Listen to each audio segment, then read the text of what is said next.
Hi, I'm Dale Ross from the Dale Ross Realty Group. A few weeks ago, I was at an inspection with one of my sellers who insisted on being there during the inspection. Now, I never recommend that you, as a seller, attend the inspections when the buyer is having the home inspected. And I also, as an agent, never prefer to be there. And the following story I'm about to tell is exactly why.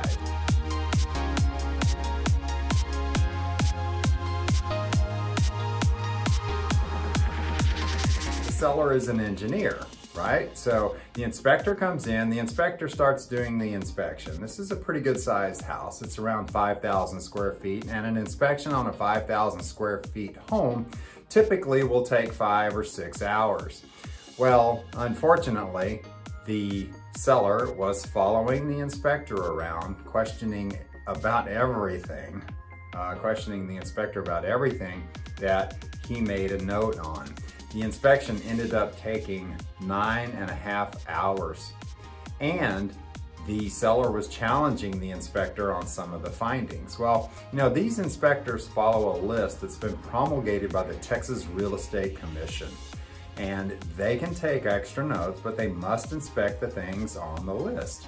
The seller thought some of these things were kind of ridiculous, and I'll admit some of them are, but he got into a little bit of a, for lack of other terms, discussion with the inspector. And then the buyer showed up about 3 hours into the inspection, expecting it to be finished within that extra couple of hours. Like I said in the beginning, around a 5-hour inspection on a home this size. So the inspector and the buyer and the seller were there for an additional 5 hours beyond what is normal for an inspection of that size of home. So after the seller continued to follow the inspector around, well, so did the buyer and the buyer's agent. And the seller had a discussion about how the air conditioner was installed and just really got into an argument, there's no other way to put it at that point, about how the air conditioners were installed.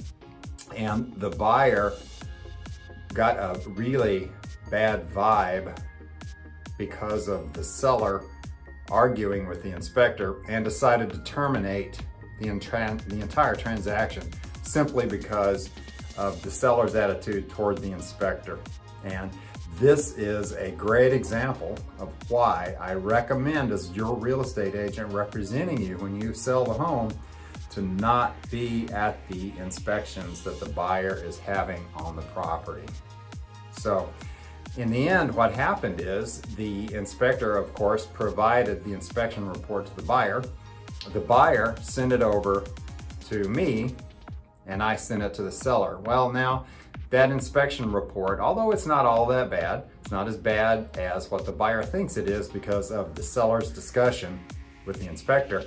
That inspection report follows that house for the next 4 years. So when the seller put that home back on the market, they were required to provide that inspection report with all of the deficiencies that inspector found as part of the seller's disclosure.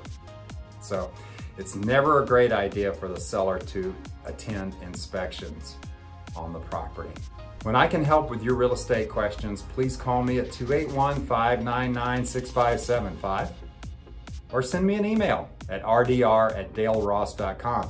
When I use one of your questions, I'll send you out a gift card to a steakhouse as my way of saying thank you. Thanks for watching.